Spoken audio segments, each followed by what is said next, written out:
มาปะกันแล้วมาแล้วญาติโยมท่านทั้งหลาย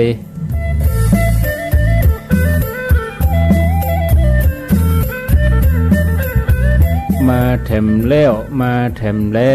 วเสียงดังแจ้วแจ้ว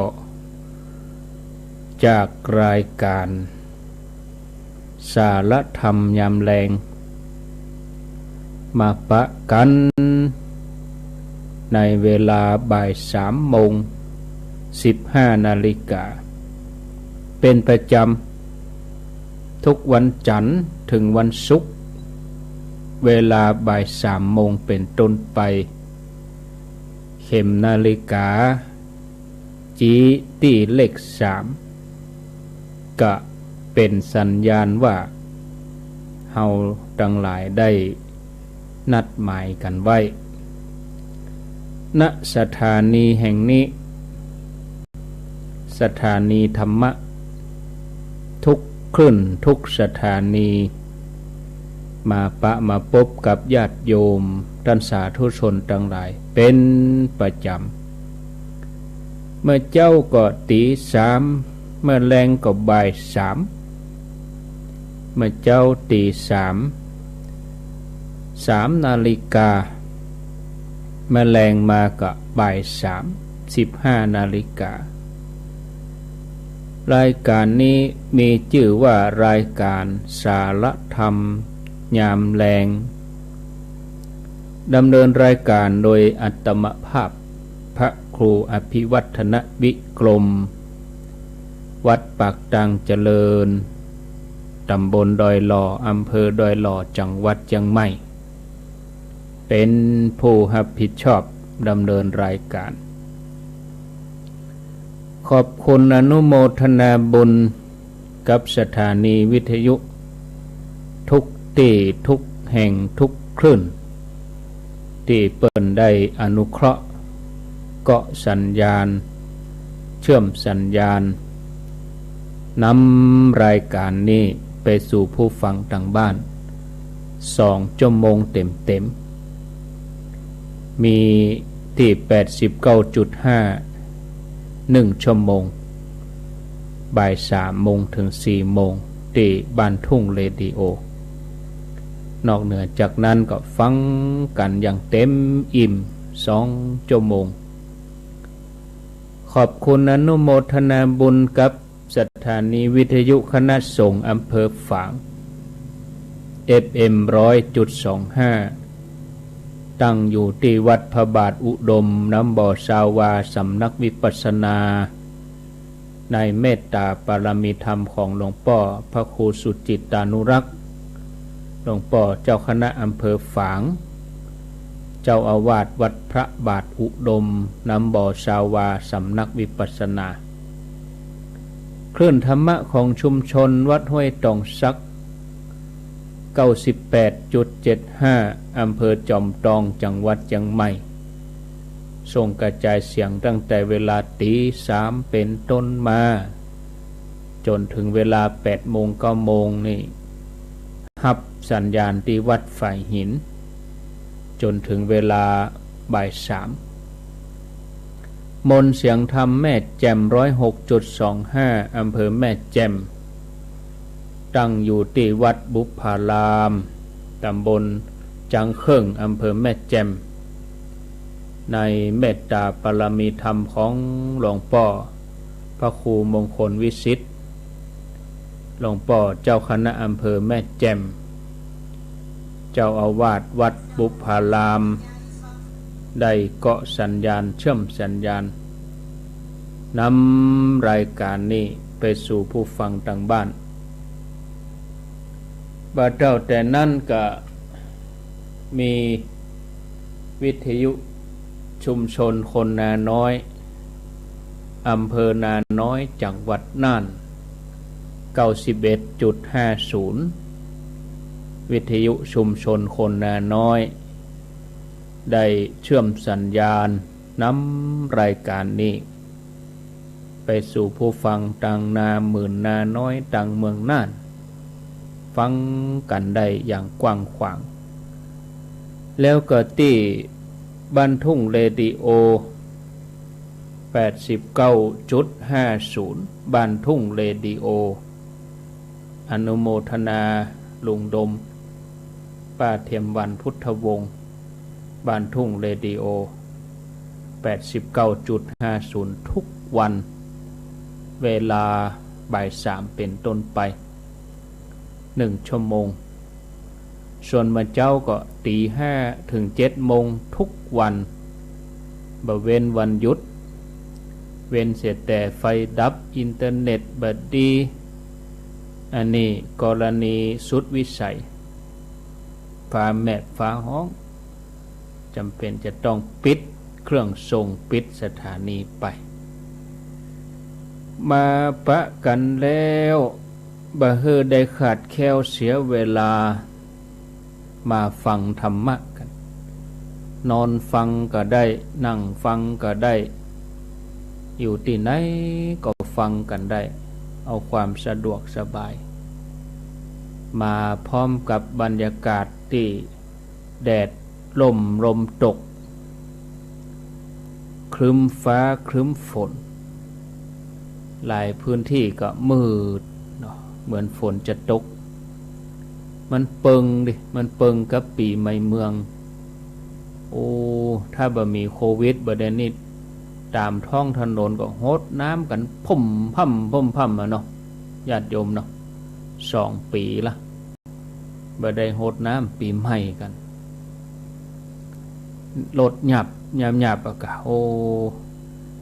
ป่านนี้ก็จะได้ยินการรายงานข่าวอุบัติเหตุอะเนาะอุบัติเหตุที่เกิดจากการทะเลาะวิวาทกินเหล้าเมายาบุบหัวตีตารถจนอุบัติเหตุรถยนต์รถเครื่องเมาแล้วขับอย่างไรโอ้เพิ่นจะรายงานกันโอ้มาวันนี้ถนนโล่งลึงญาติโยมดักแซบละอ่อนก็จะเล่นน้ำก็เล่นในบ้านฮดกะปีกะน้องหมู่เดียวกันหั่นเนาะศรัทธาญาติโยมทั้งหลายก็บ่ต้องออกแอวไปที่ไหนละนะอันตรายสื่อวิทยุนี่ก็เหมือนว่าจะได้ประโยชน์เนาะญาติโยมเพราะว่าเฮากักตัวเองอยู่บ้านเฮาก็เอาวิทยุนี่เป็นกู้โดยเฉพาะคนเฒ่าคนแก่ปู่อุ้ยแม่อุ้ยบ่ได้ไปที่ไหนก็อาศัยวิทยุนี่ก็เป็นกู้เป็นกิมเปิดฟังไปต้วยทำงานไปต้วยใจก็เย็นลงไปเนาะจุดมุ่งหมายสูงสุดของชีวิตคือการหลุดพ้นจากกิเลสอาสวะโดยอาศัยกายที่หยาบมาพัฒนาเป็นกายที่ละเอียดศรัทธาญาติโยมทั้งหลายมีภาษิตปรากฏในกาลุทายีเถระกถาความว่าพระพุทธเจ้านามว่าปทุมุตระพระองค์ทรงตรัสว่าผู้ใดได้ถวายดอกปทุมเป็นที่ปรารถนาเป็นที่ใคร่ในโลกแก่เฮาผู้นั้นทำกรรมที่ทำได้ยากผู้ใดได้ปูจาดอกไม้ได้ถวายเข้าแก่เฮาตถาคตเฮาจักพยากรณ์ผู้นั้นว่าท่านทั้งหลายจงฟังเฮากล่าวผู้นั้นจักได้เสวยเทวะอันเป็นสมบัติ18 ครั้งดอกอุบลดอกปทุมดอกมะลิซ้อนจะมีในเบื้องบนผู้นั้นโดยผลแห่งบุญนั้นผู้นั้นก็จักสร้างหลังคาอันประกอบด้วยของหอมอันเป็นทิพย์ไว้ในอากาศได้เป็นพระเจ้าจักรพรรดิ25 ครั้งจักได้เป็นพระราชาในแผ่นดินที่ครอบครองแถม500 ครั้งในอดีตพระการุทายีเนี่ยจัดโยม กาลุทายีอามาตย์ญาติโยมคงจะเคยได้ยินเนาะท่านผู้ฟังญาติโยมทั้งหลายที่ได้ฟังเรื่องราวเกี่ยวกับพุทธประวัติกาลุทายีนี่เป็นสหชาติคือเกิดวันเดียวกันกับพระพุทธเจ้าสหชาตินั้นมี7อย่างสหชาติถึง7ของพระพุทธเจ้ามี1ต้นโพ2มารดาของพระราหูคือพระนางยโสธราพระนางพิมพาขุมทรัพย์ถึง4ม้ากันทกะพระอานนท์นายฉันนะแล้วก็กาลุทายีในอดีตกาลุทายีได้บำเพ็ญบารมีจนเป็นอุปนิสัยปฏิบัติไปบ่เคยขาดจนมาถึงสมัยพระพุทธเจ้าชื่อว่าปทุมุตระท่านกาลุทายีได้เกิดในกรุงหังสาวดีมีโอกาสได้ฟังธรรมของพระพุทธเจ้าปทุมุตระก็เกิดศรัทธามีความศรัทธาแล้วก็ได้หันพระบรมศาสดาพระองค์ทรงแต่งตั้งภิกษุรูปหนึ่งอยู่ในตำแหน่งเลิศกว่าภิกษุทั้งหลายเป็นผู้ยังสกุลเฮือเลื่อมใสท่านก็เลยตั้งความปรารถนาที่จะได้รับตำแหน่งนั้นดังนั้นเป็นต้นมาครั้งหนึ่งท่านได้สร้างบุญพิเศษอย่าให้เกิดปีติบ่เสื่อมคลายคือวันหนึ่งพระพุทธเจ้าปทุมุตระพระองค์เสด็จไปโปรดสัตว์โลกครั้งนั้นท่านกาลุทายีท่านก็เอาดอกปทุมดอกอุบลดอกมะลิซ้อนที่กำลังบานกลิ่นหอมแล้วก็เข้าหุงเข้าสุกอย่างดีมาถวายพระพุทธเจ้าปทุมุตระพระองค์ทรงฮับหวังจะอนุเคราะห์พระองค์ก็ทรงตรัสอนุโมทนาพยากรณ์ว่ากาลุทายีนั่นจะได้เข้าถึงพระนิพพานในสมัยพระพุทธเจ้าสมณโคดมเมื่อได้ฟังคำพยากรณ์นั้นแล้วท่านก็ยังเกิดมหาปิติเลื่อมใสในผลบุญที่ท่านทำไปตั้งจิตตั้งใจบำเพ็ญกุศลตลอดชีวิต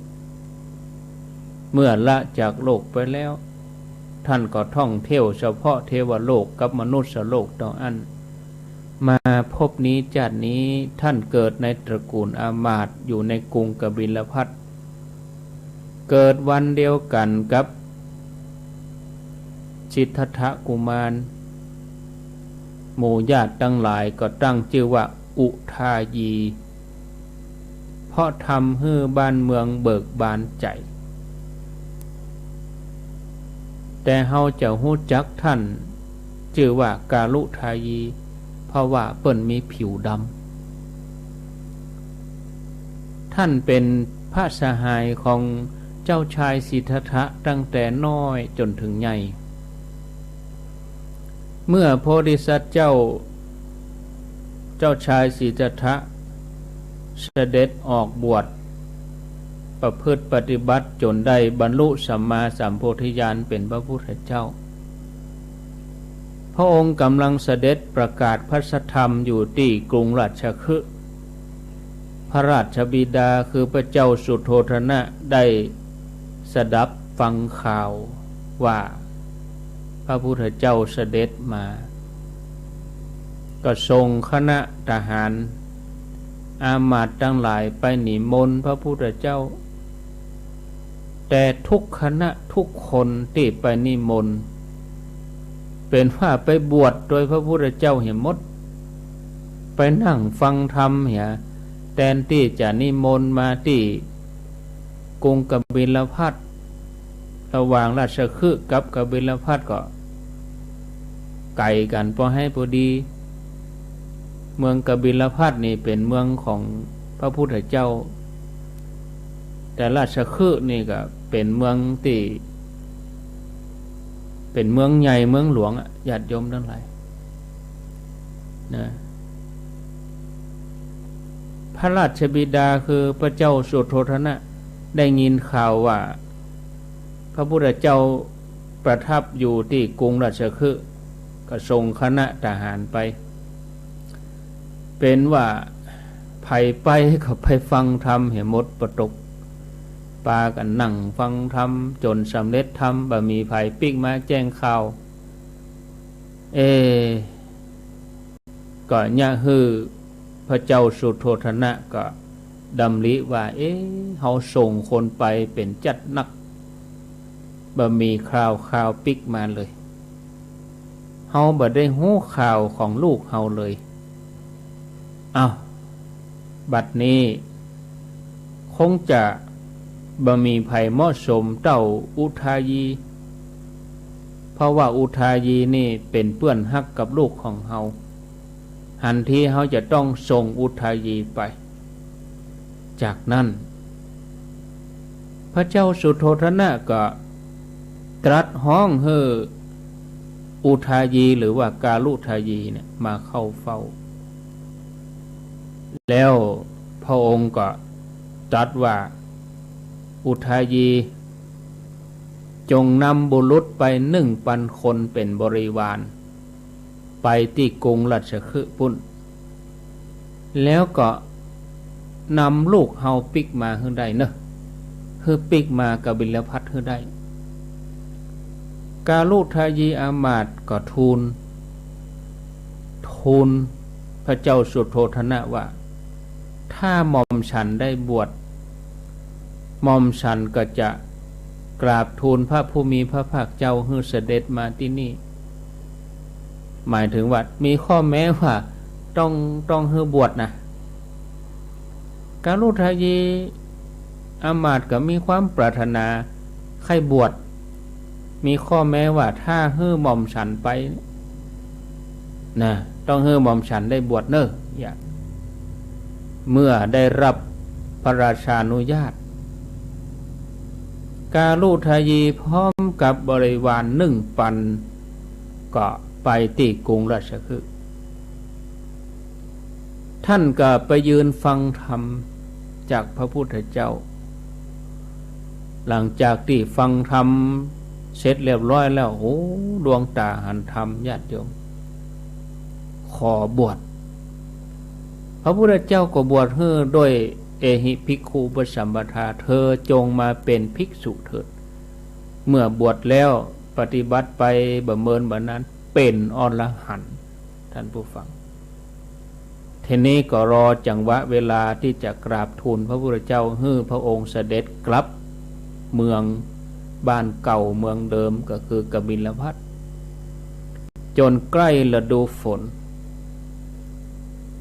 พระกาลุทายีก็พรรณนาถึงการเสด็จกลับสู่พระนครบอกว่าข้าแด่พระองค์ผู้เจริญบัดนี้หมู่ไม้ตั้งหลายมีดอกออกใบสีแดงดังถ่านเพลิงได้ออกผลพลัดใบเก่าร่วงหล่นไปหมู่ใบไม้เหล่านั้นงามรุ่งเรืองเหมือนดังถ่านเพลิงง่ายอย่างใบไม้เปลี่ยนสีนะญาติโยมหน้าแล้งนะเอาหั่นตามดอยสีแดงก็มีสีเหลืองก็มีนะตามห้วยตามดอยเวลาเราดูใบไม้มันเปลี่ยนสีมันจะลุดจะหล่นลงไปพระกาลุทายีก็อ้อมไก่เหมือนกันเนาะ เปรียบเทียบกับใบไม้ข้าแด่พระองค์ผู้เจริญเวลานี้เป็นเวลาที่เหมาะสมสมควรที่พระองค์จะอนุเคราะห์หมู่ปยุรญาติข้าแด่พระองค์ผู้แก้วกล้าหมู่ไม้ทั้งหลายมีดอกบานสะพรั่งน่ารื่นรมส่งกลิ่นหอมตลบอบอวลไปทั่วต่างพลัดใบเก่าพลิดอกออกใหม่เวลานี้เป็นเวลาอันควรที่พระองค์จะเสด็จไปโปรดหมู่บรรดาปยุรญาติที่กรุงกบิลพัสขอกราบอัญเชิญพระผู้มีพระภาคเจ้าเสด็จ ไปยังกรุงกบิลพัสเถิดพระกรุทยีอูต่ออันยังปอเตือนะเปิ่นก็ยังบอกยังกราบทูลพระเจ้าถามว่าข้าแด่พระองค์ผู้เจริญเจ้านาไถนาเกาะหวังผลหวานพืชโดยหวังผลปอกกาขายหาทรัพย์ย่อมไปสู่มหาสมุทรโดยความหวังจักได้ทรัพย์สำหรับข้าพระองค์หวังผลอันใดขอความหวังผลอันนั้นจงสำเร็จแก่ข้าพระองค์ด้วยเถิดเจ้านาหว่านพืชบ่อยๆฝนตกบ่อยๆเจ้านาไถนาบ่อยๆแว่นแคว้นสมบูรณ์ด้วยพืชพันธุ์ธัญญาหารพวกยาจกวานิพกเที่ยวขอทานผู้เป็นตานะบดีก็ฮื้อทานฮื้อบ่อยๆแล้วย่อมเข้าถึงสวรรค์บุรุษผู้มีความเพียรมีปัญญากว้างขวางเกิดในตระกูลใดย่อมยังตระกูลนั้นฮื้อบริสุทธิ์สะอาดตลอด7 ชั่วอายุคนพระองค์ผู้เป็นดุจเทพเจ้าประเสริฐกว่าทวยเทพทั้งหลายย่อมทำให้สกุลบริสุทธิ์ได้เพราะพระองค์เกิดโดยอริยชาติเป็นนักปราชญ์ขอพระองค์โปรดรับนิมนต์ไปโปรดหมู่ญาติที่กรุงกบิลพัสเถิดพระพุทธเจ้าพระองค์ฟังพระกาลุทยีเถระกล่าวแล้วพระองค์ก็ทรงรับอาราธนาแล้วพระองค์ก็เสด็จไปโปรดหมู่ปยุรญาติที่กรุงกบิลพัสยังบรรดาปยุรญาติทั้งหลายได้ดื่มด่ำกับรสพระธรรมเกิดศรัทธาในพระศาสนาสมเด็จพระเจ้าสุโธทนะก็ได้สำเร็จธรรม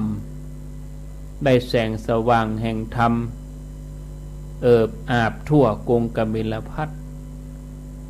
โดยกร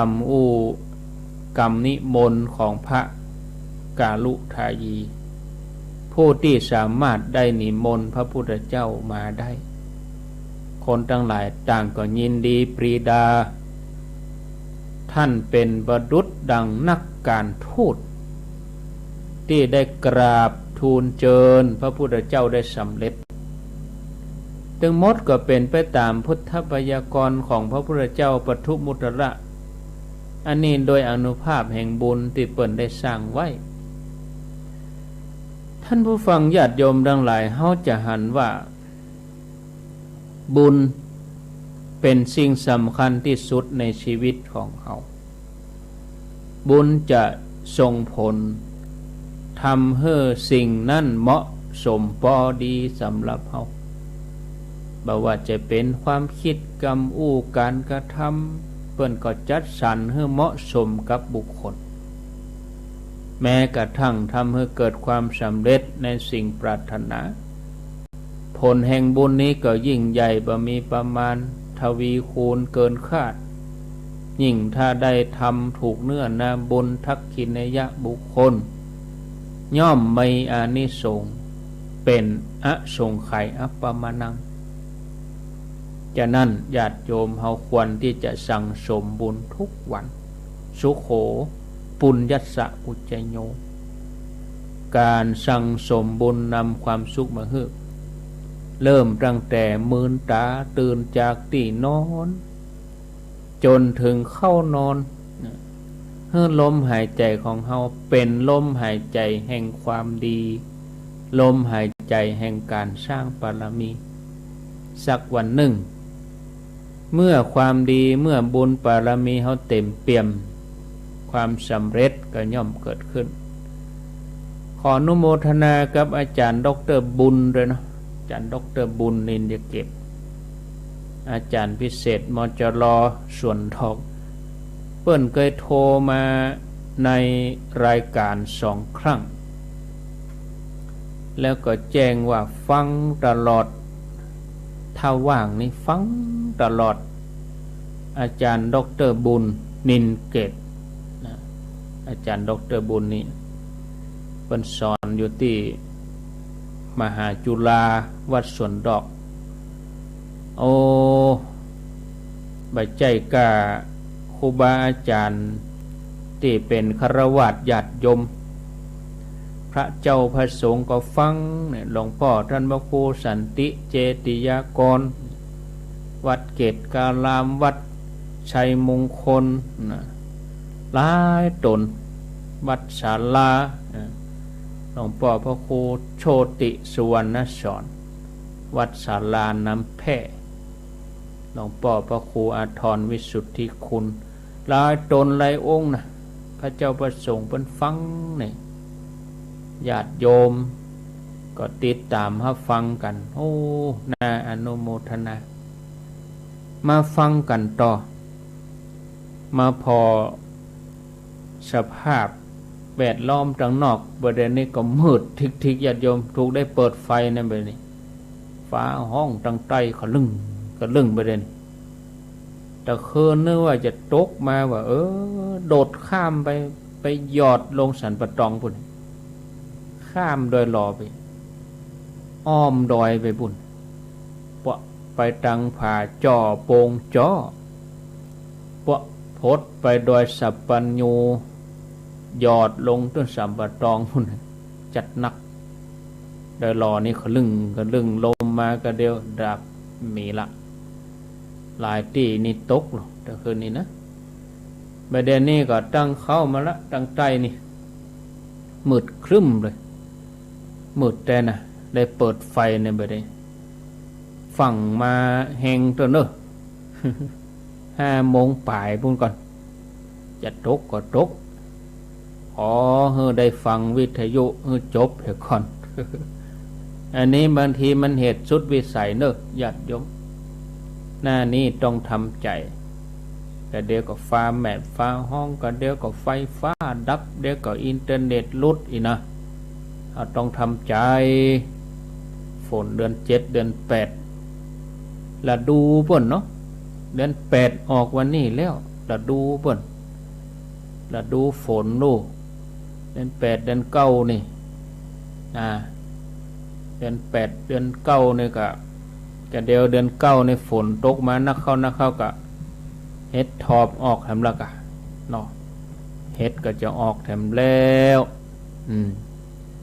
เปิ้นจะไปจับงานเดือน9จอมตองบุญนะงานบางที่บางแห่งเปิ้นก็ยกเลิกกันไปเห็นเนาะหลายวัดหลายวาอย่างกับที่วัดพุทธนิมิตรนี่เปิ้นก็แจ้งมาแล้วว่ายกเลิกไปนะงานประเพณีส่งน้ำพระธาตุบรรจุหัวใจพระพุทธรูปปางสายญาติวัดพุทธนิมิตรหลวงพ่อเปิ้นก็ฟังนะหลวงพ่อพระครูอินทยานรังสีที่ปรึกษาเจ้าคณะอำเภอจอมตองวัดพุทธนิมิตรเปิ้นถึงเอาวิทยุตั้มไว้ข้างหั่นหรอ ว่างไปไหนมาได้ไปทางใดก็เปิดวิทยุฟังอยู่ในวัดเปิดละไว้หั่นเอาวิทยุเฝ้าละไว้นี้เปิดละไว้วับศรัทธามาหลวงพ่ออยู่วัดรู้วิทยุดังอยู่นี่เอาวิทยุไว้เป็นกู้งานเปิ้นยกเลิกไปเนอะญาติโยม25 26 27แล้วก็งานที่ยกเลิกแถมก็ที่วัดพระธาตุดอยน้อยนี่ก็ยกเลิกหมดนะตึงพิธีสงฆ์ตึงหัววัดตึงอันอย่างหมดนี่ก็แปลว่ายกเลิกไปทำเฉพาะภายในแม่เจ้าเป็นวันศีลก็ทำเฉพาะศรัทธาญาติโยมอันนี้ก็แจ้งให้ทราบตามนี้เนาะการเดินทางในสังสารวัฏคือการเดินทางไกลเพื่อไปถึงจุดหมายปลายทางจุดหมายปลายทางอันสูงสุดในพระพุทธศาสนานั่นคือการเข้าถึงพระนิพพานพระนิพพานนี่เราจะไปได้อย่างไรเราก็จะต้องสร้างบารมีสร้างความดีกันให้เต็มที่หล่อหลอมหัวใจให้แน่นแฟ้น ไปคนเดียวบ่ได้นะญาติโยมนะอย่างเราเกิดมาในโลกมนุษย์นี่เราต้องเปิ่งอาศัยกันเปิ้นก็อาศัยเฮาก็อาศัยเปิ้นในการสร้างบารมีร่วมกันเปิ่งปาอาศัยซึ่งกันและกันฮักสามัคคีแน่นแฟ้นนะก้าวไปพร้อมๆกันโลกถูกชราและมรณะเผาเอาแล้วบุคคลพึงนำออกเสียด้วยการฮื้อตานที่ฮื้อแล้วจะน้อยก็ตามจะนักก็ตามชื่อว่าเป็นอันนำออกดีแล้วชีวิตของมนุษย์เราทุกคนนี่ต่างก็ถูกความแก่ความเจ็บความตายเผาลนอยู่ตลอดเวลาพรากไปเวลาพรากเอาความหนุ่มเอาไปหมดทรัพย์สมบัติภายนอกเป็นเพียงแค่ทรัพย์ที่มันอยากมาอาจจะนำติดตัวไปในภพหน้าชาติหน้าครูบาอาจารย์นักปราชญ์บัณฑิตผู้มีปัญญาทั้งหลายเปิ้นก็เลยสรรเสริญการได้ฮื้อตานเพราะท่านเหล่านั้นเปิ้นพิจารณาดีว่าการที่จะเอาทรัพย์ติดตัวไปในภพหน้าเบื้องหน้าจะต้องเปลี่ยนเป็นของละเอียดจากของหยาบอย่างเฮาทั้งหลายหันเนี่ยมันเป็นของหยาบเปลี่ยนเป็นของละเอียดนั่นคือการฮื้อตานเป็นตานบารมีข้อแรกที่จะทำให้เราสร้างบารมีข้ออื่นได้อย่างสะดวกสบายมีเรื่องเล่าญาติโยมทั้งหลายได้ฟังครั้งหนึ่งภิกษุทั้งหลายได้สนทนากันเรื่องการถวายอาสะทิศทานของพระเจ้าประสิทธิโกศลภิกษุทั้งหลายสนทนากันว่าดูก่อนท่านผู้มีอายุพระเจ้าประสิทธิโกศลนี่เป็นผู้ฉลาดในการฮื้อทานทั้งยังฉลาดในการเลือกเนื้อนาบุญได้ถวายทานแด่อริยสงฆ์มีพระพุทธเจ้าเป็นประธานพุทธองค์ทรงเสด็จมาได้ยินพระสงฆ์สนทนาพระองค์ก็ทรงตรัสว่าดูก่อนภิกษุทั้งหลายการที่พระเจ้าประสิทธิโกศลพระราชาทรงเลือกเนื้อนาบุญแล้วถวายทานในบัดนี้ก็ยังบ่น่าอัศจรรย์เท่าใดนักบัณฑิตในการก่อนแม้ว่าในพระนครจะขาดเนื้อนาบุญก็ยังแสวงหาแล้วก็ได้ถวายมหาทานจากนั้นพระพุทธองค์ก็ทรงนำเรื่องอดีตมาตรัสเล่าว่าดังต่อไปนี้เมื่อโพธิสัตว์เจ้าถือกำเนิดเกิดเป็นพระราชามีนามว่าพระเจ้าเพรุวะมหาราชพระองค์ทรงครองราชย์ที่เมืองเพรุวรนครทรงเป็นกษัตริย์ที่บำเพ็ญทศพิธราชธรรมสงเคราะห์มหาชนด้วยสังฆะวัตถุสีดำรงตัวเองอยู่ในฐานะที่เป็นบิดาของพระนครก็เลยเป็นที่ฮักเป็นที่เคารพของพระสงฆ์นิกรพญาเจ้าเมืองทรงมีมเหสีองค์หนึ่งมเหสีพระองค์นี้มีนามว่าพระนางสมุทยวิชยาเป็นสตรีที่เป็นบัณฑิตสมบูรณ์ด้วยความรู้ทุกอย่างวันหนึ่งพญาเจ้าเมืองทอดพระเนตรลงทานของพระองค์แล้วพระองค์ก็ดำริว่าปฏิฆาหกคือผู้รับทานของเฮานี้ล้วนเป็นผู้ทุศีลบริโภคทานแล้วบ่ได้ทำจิตใจของทายกให้ดีทำอย่างไรเฮาถึงจะได้ให้ทานถูกเนื้อนาบุญเฮาปรารถนาจะถวายทานกับพระปัจเจกพุทธเจ้าพระองค์ก็ทรงตรัสเล่าเรื่องนี้แก่มเหสีมเหสีก็ตอบว่าขอเสด็จปี่ อย่าวิตกกังวลไปเลย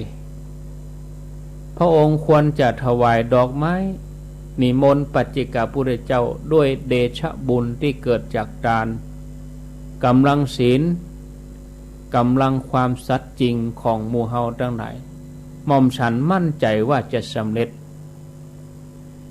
พญาเจ้าเมืองก็รับสั่งดีแล้วน้องหญิงทรงมีพระบรมราชโองการสั่งให้เจ้าเมืองตึงมดรักษาศีลส่วนพระองค์ก็อธิษฐานพระองค์รักษาอุโบสถศีลบำเพ็ญ ขออภัยบำเพ็ญทานเฮราชบุรุษถือกระเช้าทองคำเต็มด้วยดอกมะลิพระองค์เสด็จลงมาจากปราสาทประทับที่พระลานหลวงทรงกราบด้วยเบญจางคประดิษฐ์ที่พื้นดินบิณฑบาตไปทิศประจินถวายไหว้ประกาศว่าข้าพเจ้าขอนอบน้อมอรหันต์ทั้งหลายที่มีอยู่ในทิศนี้หากคุณงามความดีของข้าพเจ้ามีอยู่ไสขอท่านทั้งหลายโปรดอนุเคราะห์เสด็จมาเป็นเนื้อนาบุญมารับภิกขาหารเสร็จแล้วพระองค์ก็สัตว์ดอกมะลิไป7 กำตกมาเจ้า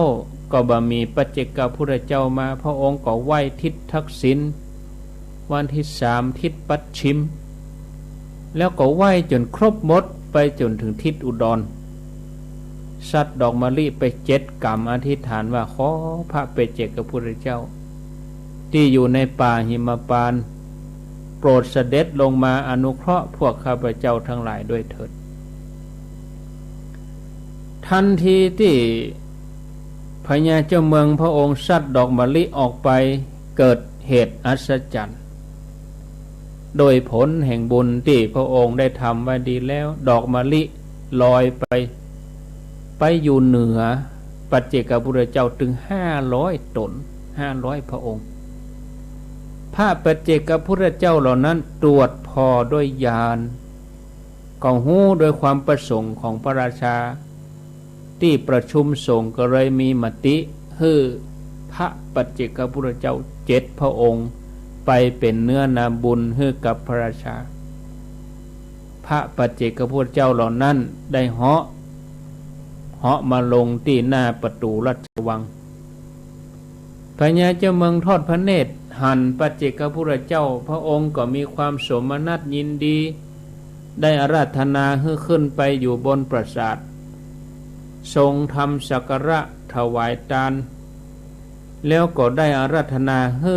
พระปัจเจกพุทธเจ้ามาฉันในวันต่อไปจนครบ7 วันในวันสุดท้ายของการจัดเตรียมบริขารทุกอย่างตกแต่งเตียงตังที่นั่งเรียบร้อยพระองค์ทรงวางเครื่องสมณะบริโภคไว้ตัดหน้าหันแล้วก็เป่งวาจาถวายว่าพระคุณเจ้าผู้เจริญโยมขอถวายเครื่องสมณะบริขารเหล่านี้แด่พระคุณเจ้าทุกพระองค์หลังจากพระปัจเจกพุทธเจ้าฉันพระทหารแล้วผู้เป็นประธานสงฆ์ก็อนุโมทนาว่าเมื่อเฮือนถูกไฟไหม้บุคคลผู้เป็นเจ้าของคนสิ่งของใดออกไปได้สิ่งของนั้นย่อมเป็นประโยชน์แก่เจ้าของแต่ของที่ถูกไฟไหม้ย่อมบ่เป็นประโยชน์แก่เขาโลกนี้ถูกชรามรณะเผาเอาแล้วบุคคลควรจะนำออกโดยการฮื้อทานที่ฮื้อบ่ว่านักหรือน้อยย่อมได้ชื่อว่านำออกดีแล้วเมื่อสังฆเถระได้อนุโมอย่างนั้นแล้วอนุโมทนาอย่างนั้นแล้วก็ได้ให้โอวาทแก่พญาเจ้าเมืองว่าขอพระองค์ทรงเป็นผู้บ่ประมาทเถิด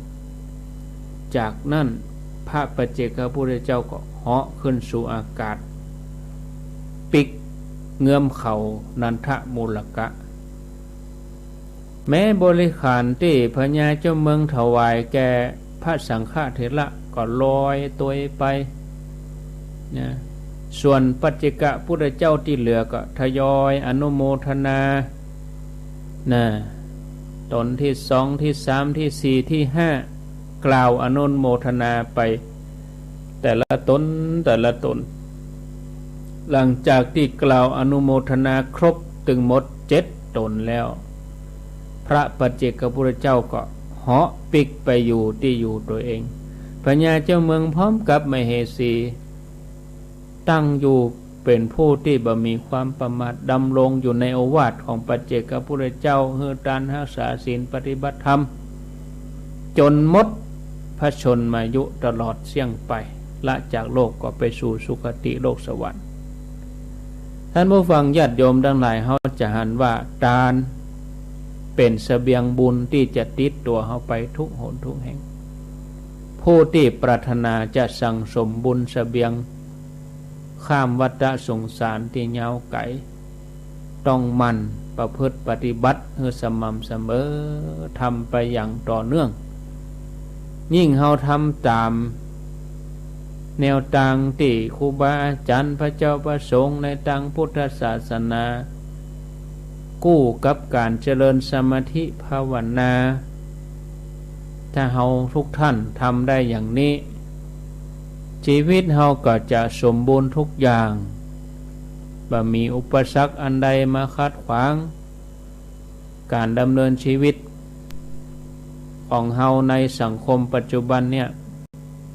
มันเต็มไปด้วยความเร่าร้อนรีบเร่งแข่งขันก็เลยมีความจำเป็นที่เฮาจะต้องมีศิลปะในการดำเนินชีวิตให้มีความสุขอารมณ์สบายก็เป็นศิลปะชั้นสูงในการดำเนินชีวิตให้มีความสุขเป็นสิ่งที่ผู้คนปรารถนาแล้วก็เป็นสิ่งที่สามารถทำให้เกิดขึ้นได้ง่ายๆอย่างที่เฮาคาดบ่ถึงเพียงแต่ว่าเฮาทำใจให้หยุดนิ่งทำใจให้เบาสบาย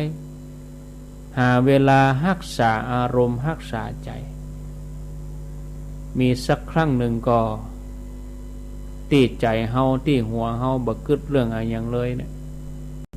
ญาติโยมทั้งหลายหมู่เฮาทั้งหลายเป็นผู้ที่มีบุญอันประเสริฐเป็นบุคคลชั้นเลิศล่ะที่เฮาได้เกิดมาในช่วงที่พระพุทธศาสนากำลังเจริญรุ่งเรืองมีการได้เทศน์ได้สอนมีการได้เผยแผ่ธรรมะของครูบาอาจารย์ญาติโยมกึศถึงหลายที่หลายแห่งญาติโยมเอาง่ายๆอย่างแถบชายแดนเฮาเนี่ยจะมีจิตมีใจมานั่งฟังธรรมอย่างหมู่เฮานี่ก็นี่หอบลูกจูงหลานหนีภัยขอโทษนะญาติโยมบ่ได้กินอิ่มกินเต็มนะมาพอข่าวเนี่ยถ้าเปิ่นสู้ฮบกันน้อยอ่ะโอ้ญาติโยมทั้งหลายบ้านจองก็บ่ได้อยู่ต้องหนีมาอยู่แถบชายแดนนะชนกลุ่มน้อย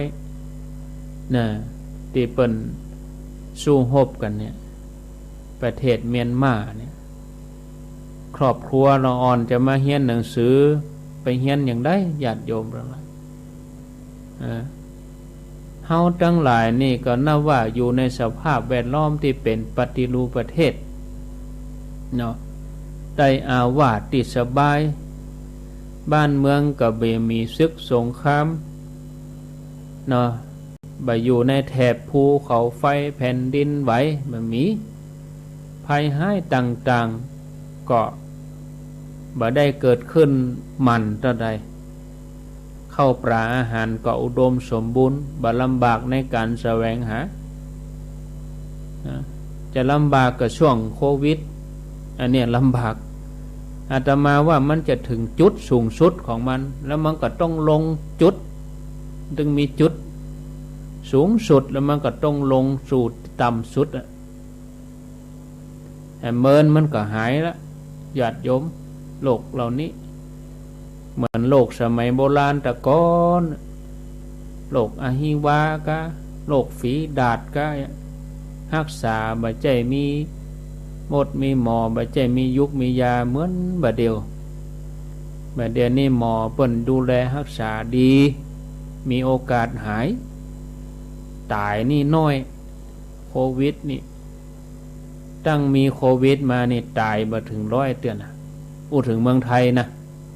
หมอไทยนี่เปิ้นเก่งรักษาดีๆดูแลสุขภาพตัวเองบ่ให้เป็นนะดีที่สุดนะแต่ดูเหมือนเวลาที่เฮาทั้งหลายติดตามข่าวสารบ้านเมืองเฮาก็จะปะแต่การนำเสนอเรื่องฮ้อนๆให้ที่เกิดขึ้นกับบ้านเฮาเมืองเฮาเป็นประจำเนาะทำให้เกิดอาการวิตกกังวลมีความหวาดระแวงภัยบางทีกลัวจนเกินเหตุนะอันที่จริงแล้วเนี่ยญาติโยมเรื่องราวดีๆคนดีๆในบ้านในเมืองของเฮาก็มีนักเพียงแต่ว่าบ่ได้เอานำมาเสนอเพื่อเป็นข่าวทั้งที่ข่าวดีๆคนดีๆควรให้ความสนใจนักกว่าข่าวสารที่มันฮ้อนหายข่าวสารดีๆเรื่องดีๆเพื่อใจของคนที่รับข่าวสารจะได้เยือกเย็นแล้วก็ยกใจให้สูงถ้าเราไปฟังข่าวที่มันฮ้อนมันหายใจมันก็ฮ้อนหายไปตัวฟังข่าวไปตัววิตกกังวลไปตัวให้เราฟังเรื่องราวที่ดีเราจะได้เกิดความสดชื่นเบิกบานสบายใจศรัทธาญาติโยมท่านสาธุชนนะญาติโยมท่านทั้งหลายพอเวลาแล้วก็อูไปก่อนอย่าหมดแล้วนี่คำเดียวก็ไปต่อกันในชั่วโมงที่2ชั่วโมงที่2นี่จะเล่าเรื่องให้ฟังเนอะญาติโยมเล่าเรื่องอะไรอย่างมีก็ไปฟังกันในช่วงที่2พอเวลาตอนนี้ก็คงจะพอดีพอสมควรแอม8-9 นาทีก่อนที่จะได้พักกันก็พักบ่เหมือน 4-5 นาทีแล้วก็พลิกมาติดตามฟังกันแถมเวลา 4 โมงอู้ไปพอ7 ชั่วโมงแล้ววะโอ้เว้ยเหมือนได้โอ้เผลอแป๊บเดียวบ่ได้จะได้ชั่วโมงแล้ววะเอาไปนั่งท่ารถนี่มันจะมนขนาดนี่20 นาทีอย่ามาบนอย่ามาง่ายได้นะเขานอนฟังธรรมนี่มันอย่ามาโวยบางคนก็รับละก็มีลำเด่นอากาศฮื้อบรรยากาศฮื้อโอ้ลมมาแล้วเนอพอใบไม้ตังนอกนี่ใบไม้กับพลิ้วไหวลมโชยมาแล้วแต่ฟ้าบ่ฮ้องใครฮื้อตกมาดีๆเนาะสร้างความชุ่มฉ่ำให้เกิดขึ้นไผจะโทรมาก็เจริญปอนที่เบอร์0998366322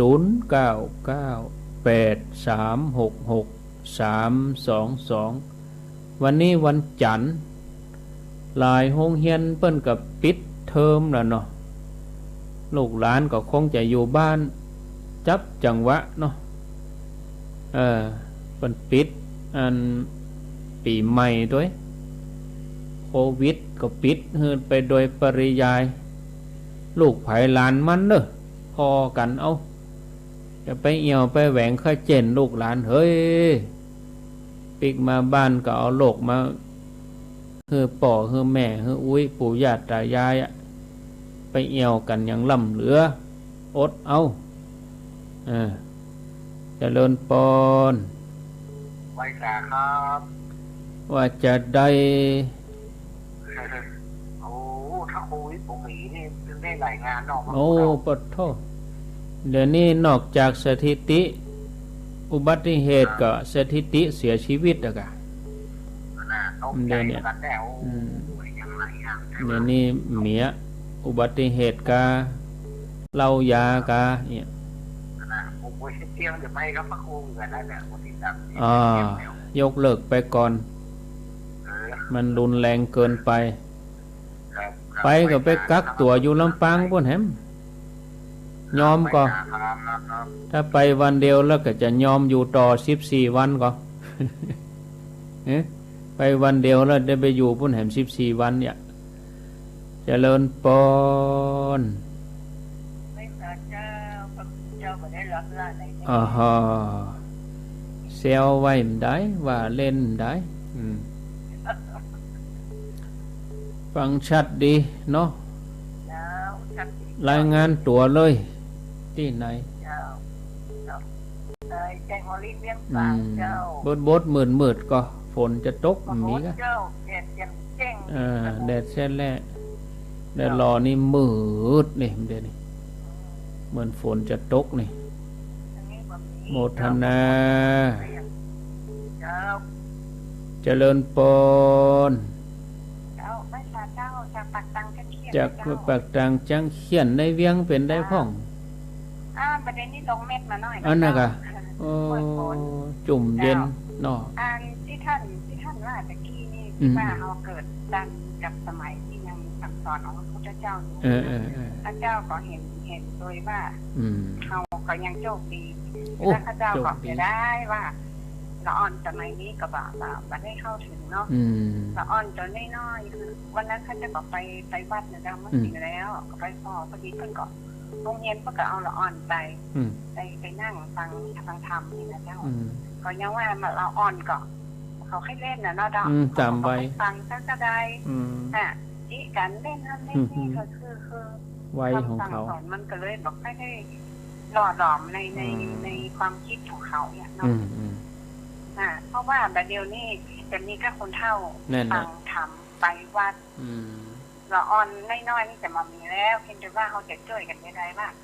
แต่ถ้าละอ่อนเนี่ยเข้าถึงศาสนาเนี่ยนะเจ้าก็จะได้เหมือนกันนะละอ่อนได้ไปวัดแต่เขาก็ไม่ได้เข้าหัวเนี่ยความสนใจเขามีน้อยเนาะแม่เจ้าความสนใจมีน้อยเจ้าละเอียดนะเจ้ายินดีเนอะเจ้าไว้ค่ะเจ้าเราอ่อนนี่ก้อยเป้าเอาสุยตัวเป้าตัวจอบกำน้อยก้อยเนี่ยก็มองให้เขาไปหู้ไปหันว่าอันนี้เป็นวัดอันนี้เป็นพระเจ้าอันนี้เป็นโบสถ์เป็นเจดีย์ให้เขาได้สัมผัสตัวอีก้อยซึมไปกำน้อยนะเราอ่อนนี่นะเขาจะกึดถึงแต่ถ้าว่าพ่อแม่บ่เอาไปเลยมันก็ห่างเหินนะเนอะอยู่ที่พ่อที่แม่อยู่ที่คนใหญ่เขาเหมือนกันนะถ้าลูกหลานคนใดอยู่ตัวถ้ามันไหว้พระน้อยละอ่อนเขาก็จะไหว้พระถ้าปู่แม่มันไปวัดเขาก็จะไปวัดอยู่ที่เขาฝึกเขานะอยู่ที่พ่อแม่ฝึกเขาย่ำเดียวเนี่ยอยู่กับพ่อแม่นักกว่าอยู่กับครูเดี๋ยวนี้ครูเปิ่นปิดแล้วเปิ่นปิดโรงเรียนแล้วเขาก็อาศัยช่วงเนี่ยปลูกฝังเขานะ0998366322เจริญปนเจ้าไว้จ่าเจ้าท่านพระครูเจ้าเย็นปะเป้าเย็นปะเป้าฝนตกก็ทั้งปุ่นก็รับมือขึ้นมาในเจ้ามือขึ้นมาในแล้วก็มีไฟห้องมีมืดเหมือนกันคงจะเหมือนกันนะเนาะโอ้ถ้ามีโควิดไปได้นี่เขาจะเปิดเครื่องตึ้งตั้งฮดน้ำกันกะเราอ่อนไว้รุ่นจะลากเอาเครื่องเสียงมาเปิดนะดักหูเย็นใจดิเนาะฟังพระเจ้าทันใจนะพระเจ้าสาธุเตอีก่อนเนอะโอหลายเบอร์โลโทรบัตรดันสุดท้ายอินดูเปิ่นเนาะเจริญปอนอินดูเปิ่นนะโอ้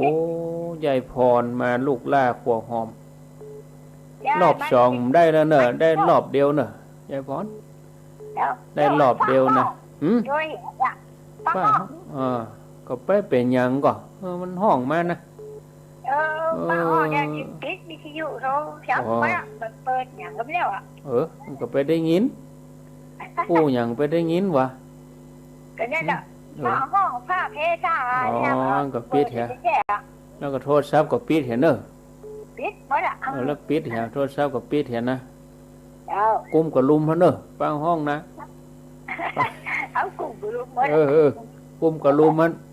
เนาะกันไว้กันไว้โควิดว่ะกลัวโควิดมันมากับกุ้มกับลุมฮั่นนะกุ้มกับลุมรวมกันฮั่นเนาะออกบ้านก็ได้อ่ะก็ฟังวิทยุนี่กะออกบ้านได้ก็ฟังรู้เจ้านี่กะไปมีปัญหาอย่างมันมีปัญหาอย่างนั้นมืดฝนมืดเหนียวลมด้วยนะโหใส่แว่นตาดำกะป้านี่มืดเลยนะใส่แว่นตาดำนะกะแว่นตาดำออกเหรอกะป่าแดดแล้วดีนะลูกห้อนก็ว่าห้อนยินดีเนอะหมดเวลาแล้วใช่พ่นสวัสดีลาก่อนเนอะญาติโยมไม่ได้ลาหนีไปไหนนะพักกำเดียวปิ้งมาปะกันทำไม